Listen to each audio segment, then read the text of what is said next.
അപ്പോൾ ഇന്നൊരു കറിവേപ്പിലയുടെ റെസിപ്പിയുമായിട്ടാണ് വന്നിരിക്കുന്നത്. കറിവേപ്പിലയാണിത്.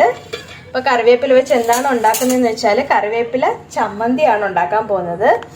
ആവശ്യമായ സാധനങ്ങൾ നമുക്ക് മല്ലി ആവശ്യമാണ്, പെരിഞ്ജീരകം ആവശ്യമാണ്, ഉണക്കമുളക് ആവശ്യമാണ്, വെളുത്തുള്ളി ആവശ്യമാണ്, പിന്നെ കുരുമുളക് പൊടി, ജീരകം, അയമോദകം ഇവയാണ് ആവശ്യം. ഉലുവയും വെച്ചിട്ടുണ്ട്. ഗ്യാസിൻ്റെ പ്രശ്നമുള്ളവർക്കൊക്കെ അയമോദകവും ഉലുവയൊക്കെ ചേർക്കുന്നതിലൂടെ ഗ്യാസിൻ്റെ പ്രശ്നങ്ങൾ കുറയാനായിട്ട് നമുക്ക് സഹായിക്കുന്നതാണ്. അപ്പോൾ ആദ്യമായിട്ട് ചെയ്യേണ്ടതെന്ന് വെച്ചാൽ നമ്മുടെ കറിവേപ്പില കഴുകി വൃത്തിയാക്കി വെച്ചിരിക്കുകയാണ്. അപ്പോൾ കറിവേപ്പില നല്ല പോലെ ചെറുതായിട്ട് നമുക്ക് ഇരുമ്പ് ചട്ടിയിൽ ഇട്ട് ഫ്രൈ ചെയ്തെടുക്കാം. ഇവിടെ പാൻ ചൂടായിരിക്കുകയാണ്, ഇരുമ്പേട്ടി ചൂടായിരിക്കുകയാണ്. കുറച്ച് ഇലയേ ഉള്ളൂ കേട്ടോ. അപ്പോൾ നമുക്കിതിനെ ഒന്ന് ചെറുതായിട്ട് കളറ് മാറുന്നവരെ ഇതിനെ ഒന്ന് ചെറുതായിട്ട് വറുത്തെടുക്കണം. അപ്പോൾ ഇത് തയ്യാറായി വരുന്നുണ്ട്. തയ്യാറായി വരുമ്പോഴത്തേന് നമുക്കിത് വേറൊരു പാത്രത്തിലോട്ട് മാറ്റി വയ്ക്കാം.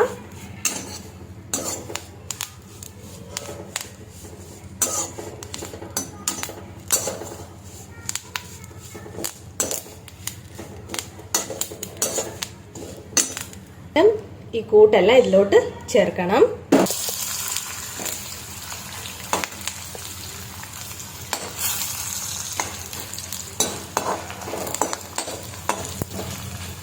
ചെറുതായിട്ട് മൂപ്പിച്ചെടുക്കാം.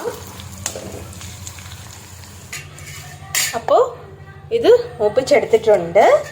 എന്നിട്ട് നമുക്കൊരു മിക്സിയുടെ ജാറിലോട്ട് ഇട്ട് ഇതിനെ അരച്ചെടുക്കാം നല്ലപോലെ.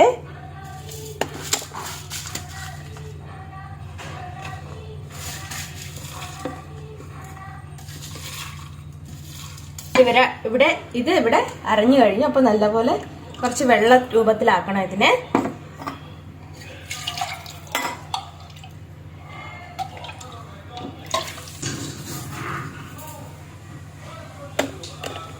നല്ല വെള്ള രൂപത്തിലായിട്ടുണ്ട്. അതുപോലെ മിക്സ് ചെയ്തിട്ട് നമുക്ക് ചൂടായ എണ്ണയാണ് ഇതിലേക്ക് ഇട്ട് കൊടുക്കാം. ഇതിനെ നല്ലപോലെ മിക്സ് ചെയ്ത് കൊടുക്കുക. നിങ്ങളുടെ ഉപ്പിനനുസരിച്ച് ഇതിൽ ഉപ്പ് ചേർത്ത് കൊടുക്കാവുന്നതാണ്. ഉപ്പ് ചേർത്ത് കൊടുത്തു. ഒരു തിള വന്ന് കഴിയുമ്പോഴത്തേന് മീഡിയം ടു ലോ ഫ്ലെയിമിൽ അടച്ചു വെച്ച് വേവിക്കുക. നല്ലപോലെ വെള്ളം പറ്റി വരണം. അപ്പോൾ വെള്ളം പറ്റിയിട്ട് ഞാൻ നിങ്ങളെ കാണിക്കാം എങ്ങനെയാണെന്ന്. ഓക്കെ. അപ്പോൾ ഇതിൻ്റെ ഒരു കയ്പ്പ് ടേസ്റ്റ് നമുക്ക് അറിയാതിരിക്കാൻ വേണ്ടിയിട്ട് കുറച്ച് പുളിവെള്ളവും കൂടെ ചേർത്ത് കൊടുക്കാവുന്നതാണ്. പുളിവെള്ളം ചേർത്ത് കൊടുത്തു. കുറച്ച് മഞ്ഞൾപ്പൊടിയും കൂടെ ഇടയ്ക്ക് ചേർത്ത് കൊടുക്കണം കേട്ടോ. പിന്നെ ഇത് തിളച്ച് വരുമ്പോഴത്തേന് നമുക്ക് പറ്റി വരുമ്പോഴത്തേന് ഒരു നുള്ള് ശർക്കരയോ അല്ലെങ്കിൽ ഒരു നുള്ള് പഞ്ചസാരയോ ചേർത്ത് നമുക്കിതിനെ വാങ്ങാവുന്നതാണ്. അപ്പോൾ നല്ലപോലെ തിളച്ച് പറ്റട്ടെ. ഇതിനെല്ലാം വെളിയിൽ വരണം. അപ്പോൾ അതാണ് പരുവം. ഒരു ആഴ്ച വരെ നമുക്കിതിനെ ഫ്രിഡ്ജിൽ സൂക്ഷിക്കാം. വെളിയിൽ 2 ദിവസം വരെയൊക്കെ ഇരിക്കും. നല്ല ടേസ്റ്റി ആയിട്ടുള്ള കറിവേപ്പിലയുടെ ചമ്മന്തിയാണ്. അപ്പോൾ എല്ലാവരും ട്രൈ ചെയ്യണം. അപ്പോൾ ഇത് എങ്ങനെയുണ്ടെന്ന് ഞാൻ കുറച്ചും കഴിഞ്ഞിട്ട് നിങ്ങളെ കാണിക്കാം കേട്ടോ. ഇതാണ് ഇതിൻ്റെ പരുവം. നല്ലപോലെ എണ്ണ ഇറങ്ങിയിട്ടുണ്ട്.